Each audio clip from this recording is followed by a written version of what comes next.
Welcome back to the channel, DRSN here.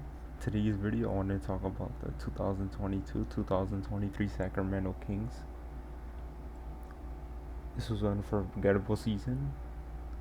This team was led by a dynamic duo of De'Aaron Fox and Domantas Sabonis, orchestrated by head coach Mike Brown, who's currently on the head coach of the Knicks, and he's doing a good job.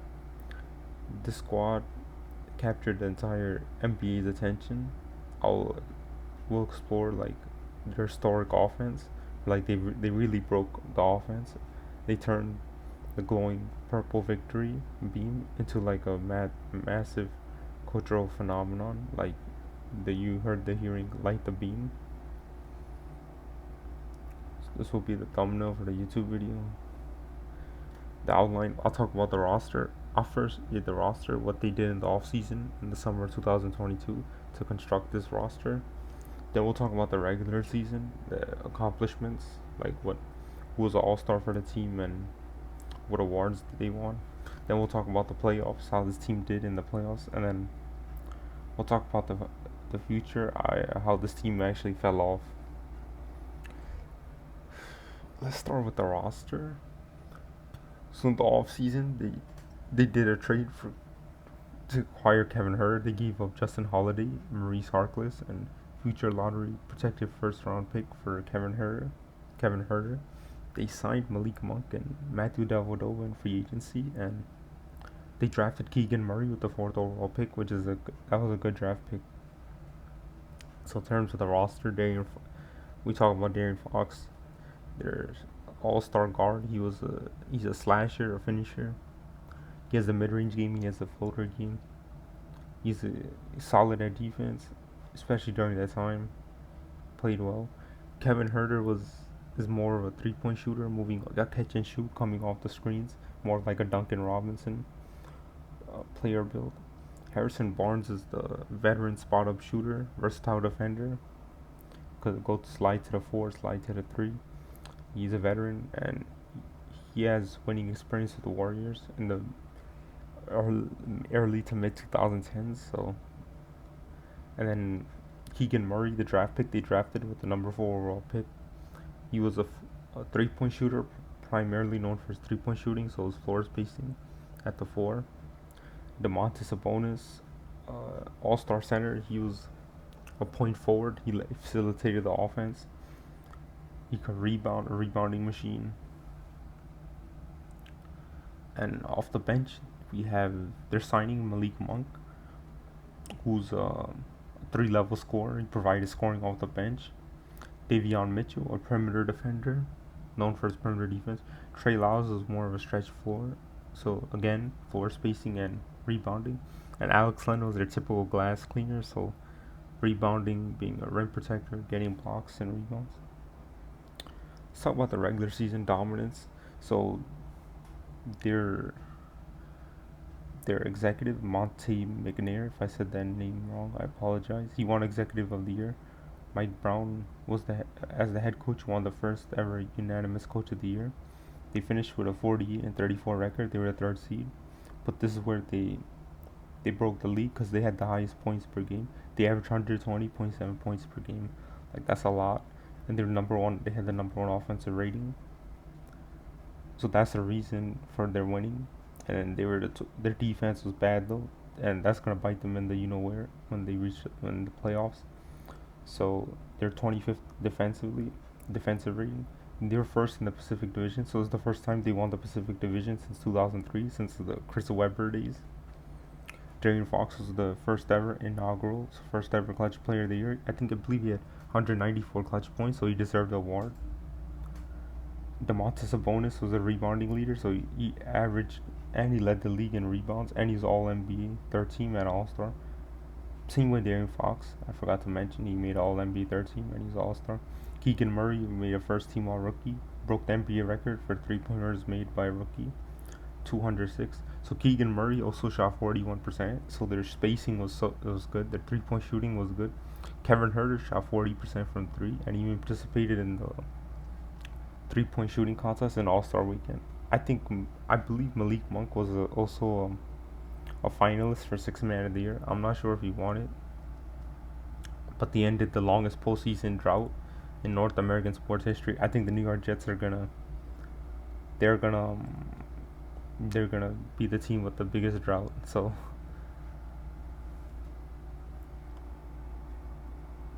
let's talk about the first round, the playoffs. They're versing a lower seed Warriors, a 44-win Warriors team led by Stephen Curry, Klay Thompson, Draymond Green. They had Jordan Poole, and I believe they had Andrew Wiggins. So they had the same core from the previous year, from the previous championship they won in last year. De'Aaron Fox had the first game in terms of game one. De'Aaron Fox had 38 points.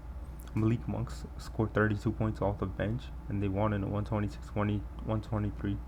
Sabonis had a double-double, so game one they won because of their offense. They kept scoring. Game two is where it got more physical, even though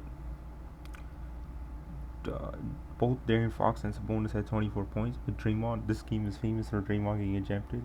He stomped on Sabonis, even though Sabonis, he held on to his leg. And even though they won this game by 8 points, 114-106. In terms of game three, and Draymond Green was suspended for game three. Despite that, the Warriors still won. Curry led by Curry's 36 points. De'Aaron Fox had 26, 9, and 9. But in this game, the Kings, they played bad defense and they missed a lot of threes, so they couldn't score this game. They scored less than 100 points. Keegan Murray shot 1 for 5. De'Aaron Fox shot 3 for 9 from 3. And Kevin Huerter shot bad. Kevin Huerter had a bad playoff series in terms of his 3-point shooting. His 3-point shooting numbers dipped. In terms of game 4, De'Aaron Fox had 38 points. Even though De'Aaron Fox had 30 points, Curry had 32 points, and the Warriors had the bench points, so the Warriors bench won game 4. And this was a close game. They lost 126-125. So the defense again was exploited. If you let the Warriors bench score, then might as well, you might not win. There's a high chance of you losing, because Jordan Poole had 22 points in this game 4. In terms of game 5, the defense was bad, and they missed 3-pointers. So games 4 and 5 have the same theme, where even though De'Aaron Fox had 24 and Malik Monk had 21, Sabonis got his usual double-double. The defense, the 25th ranked defensive rating in the regular season, it showed up in the playoffs. Game 6, they played better defense, and Malik Monk had a scoring burst off the bench. I believe he scored 28 points off the bench. That's crazy. He's scoring 28 off the bench. De'Aaron Fox did his thing with 26 points. And Sabonis, he actually had a bad game, but even though Sabonis had a bad game 6, they still won. Game 7 is where we saw Stephen Curry's masterpiece, where he picked on Sabonis on the pick and roll. He had a 50-point game on 20 of 38 shooting, so that's above 50% shooting. They attacked Sabonis in the pick and roll. I mentioned that before. But the Kings' defense is it was exploited a lot, and they lost in 7 games. Main reasons they lost, I might sound like a broken record, but their defense was bad. The 3-point shooting was up and down. Draymond Green's and Kevin Looney's defense on Sabonis was good. And Kevin Huerter, I don't know what happened to his 3-point shooting. His 3-point shooting took a dip, so he didn't show up as role player. Despite the Cinderella season, this was like last time. This was probably the last season they had some relevance, because the next season, I believe, they were the 10th seed and they had a 46-win record, even though they lost 2 more games. They didn't improve from last year, and they beat the Warriors in the play-in, so they got their revenge. I remember Klay Thompson had a bad game. I think he shot 0 for 10 or something. He had a bad shooting game, and that's why. But they lost to the Pelicans to skirt the 8th seed, so they lost to, I think, Brandon Ingram, Valanciunas. They lost without Zion, so that was kind of embarrassing. The Zion's never usually healthy, so availability is the best ability.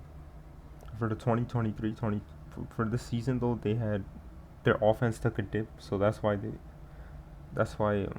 they were 46-win team. But their defense got, even though their defense got better, because their offense dipped, they they were essentially a play-in team, and the Western Conference is loaded. It was in that season.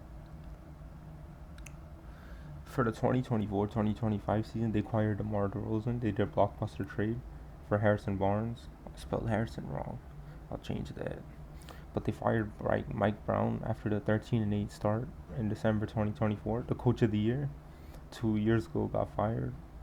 And then Darren Fox got traded also. I think he requested a trade. I think Mike Brown and Darren Fox, they got into like a scuffle, allegedly. Because Mike Brown told them not to. They had one game where they lost because Darren Fox uh, fouled someone at the 3 point where they got at the three. When was some player was taking a 3 point shot, and Mike Brown, I think he said a little too much after in the post game. But Darren Fox, he got traded to the Spurs, and in exchange they got Zach LaVine. I mean, getting DeMar DeRozan, it wasn't a good fit with Darren Fox and Sabonis. I thought they were going to do well in the 2024-2025 season, but who knows. And then currently in the 2025-2026 season, I think they have a losing record. They didn't make the play-in or the playoffs. I believe they signed Westbrook and changed their GM to Scott Perry. So my conclusion, I'll say this team, the 2022-2023 Kings, they only were good. I mean, not only, but they were good because their offense, they were averaging 120 points a game. They it's like NBA. It's on 2K. You're playing on rookie difficulty. They kept their offense made them win 48 games. I mean, they were a fun team to watch. I mean, Darren Fox, he came up big in the clutch. I mean, I think that's about it for this NBA lecture. I wanted to talk about this team. I thought this team was interesting. I think this team, it got forgotten about because the Kings, they're not good. So thank you for watching the video.